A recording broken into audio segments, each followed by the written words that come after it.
अगर चुनाव निष्पक्ष नहीं था तो फिर राहुल गांधी जी को रायबरेली से और वायनाड दोनों से इस्तीफा दे देना चाहिए। दुनिया में कोई ऐसा नेता नहीं है जो घर के बाहर जाकर अपने घर का फजीता करता हो। अकेले राहुल गांधी ऐसे। और देखिए, शिवराज सिंह चौहान जी ने बिल्कुल ठीक कहा है कि राहुल गांधी जी नेता प्रतिपक्ष हैं, उन्हें सोच समझ के बोलना चाहिए। लेकिन मैं शिवराज जी से कहना चाहता हूं कि सोच समझ करके वो बोलता है जिसमें सोच और समझ होती है। जिसमें समझ होगी वो सोच के बोलेगा, जिसमें सोच होगी, जिसकी कोई सोच होगी, वो समझदारी की बात करेगा। अब जिसमें ना सोच है ना समझ, वो कैसे सोच समझ के बोलेगा। राहुल गांधी जी को एक आदत पड़ गई है, गंदी आदत, बुरी आदत, जो नहीं पढ़नी चाहिए थी लेकिन पड़ गई है। उनके जो इर्द गिर्द के लोग हैं उन्होंने उनमें वो आदत डाल दी है कि देश के बाहर जाके देश की तौहीन करो, देश की बुराई करो, देश को बेइज्जत करो। दुनिया में कोई ऐसा नेता नहीं है जो घर के बाहर जाकर अपने घर का फजीता करता हो। अकेले राहुल गांधी ऐसे। जब विदेश जाते हैं अपने देश की तौहीन करते हैं, अपमान करते हैं। माफी मांगनी चाहिए उन्हें पूरे देश से, क्षमा याचना करनी चाहिए भारत से। गुरु जी, कांग्रेस के कुछ नेताओं ने कहा है कि अगर मोदी जी विदेश जाते हैं तो उनका जय जयकार की जाती है, राहुल गांधी विदेश जाते हैं तो उनकी बदनामी की जाती है। ये कर्मों के फल हैं, कांग्रेस पार्टी के पुराने पाप हैं जो कांग्रेस को भुगतने पड़ेंगे। अब उन पापों के फलों के भुगतने का समय आ गया है। मेरा पक्का यकीन है कि राहुल गांधी जी कांग्रेसियों का इलाज कर देंगे, पूरी कांग्रेस का इलाज कर देंगे। गुरु जी, गठबंधन की बात करते हैं। इस बार हरियाणा में आम आदमी पार्टी और कांग्रेस का गठबंधन दिख नहीं रहा है।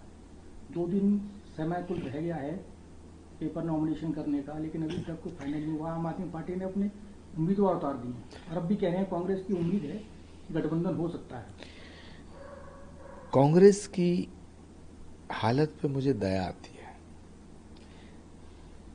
125 साल से ज्यादा पुरानी पार्टी, राष्ट्रीय पार्टी की ये हालत हो गई है कि रीजनल पार्टियों के चौखट पे गठबंधन के लिए गिड़गिड़ाते हैं। अभी भी किसी कांग्रेस के नेता की ये हिम्मत नहीं है कि वो डंके की चोट पे ये बोल दे कि हम गठबंधन नहीं करेंगे। आम आदमी पार्टी ने अच्छा किया, लेकिन सवाल इस बात का है, समाजवादी पार्टी भी चाहती है कि हरियाणा में कुछ सीटें मिले। समाजवादी पार्टी को अगर सीट हरियाणा में दी जाती हैं तब तो 2027 में कांग्रेस पार्टी को उत्तर प्रदेश में गठबंधन की उम्मीद करनी चाहिए। लेकिन अगर समाजवादी पार्टी को, आम आदमी पार्टी को हरियाणा में कांग्रेस सीट नहीं देगी तो फिर कांग्रेस की हालत दिल्ली में और उत्तर प्रदेश में क्या होगी ये कहा नहीं जा सकता है। लेकिन अफसोस कि राहुल गांधी जी के नेतृत्व में कांग्रेस आज किस हाल में खड़ी है। जैसे सांप के मुंह में छछूंदर है, ना गठबंधन अंदर को जाता है ना गठबंधन बाहर को जाता है। ये बेमेल निकाह था जो एक झटके में 3 तलाक बोलने से पहले ही खत्म हो गया। मुझे राहुल गांधी ने कहा है कि 2024 का जो इलेक्शन हुआ था वो निष्पक्ष चुनाव नहीं था। देखिए, राहुल गांधी जी ने अमेरिका में कहा है कि लोकसभा का चुनाव निष्पक्ष नहीं था। इसका मतलब है कि चुनाव में बेईमानी हुई तो उन्होंने एक तो भारत की तौहीन की है।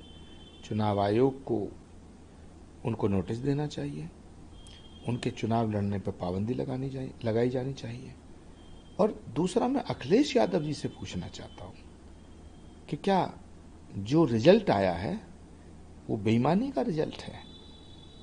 अखिलेश यादव जी बताएं, क्या वो राहुल गांधी जी के इस बयान से सहमत हैं कि ये जो चुनाव हुआ है ये निष्पक्ष नहीं था? ये फेयर नहीं था। अगर ये फेयर नहीं था तो जितनी सीटें आई हैं वो तो बेईमानी हुई, तो फिर सबको इस्तीफा दे देना चाहिए।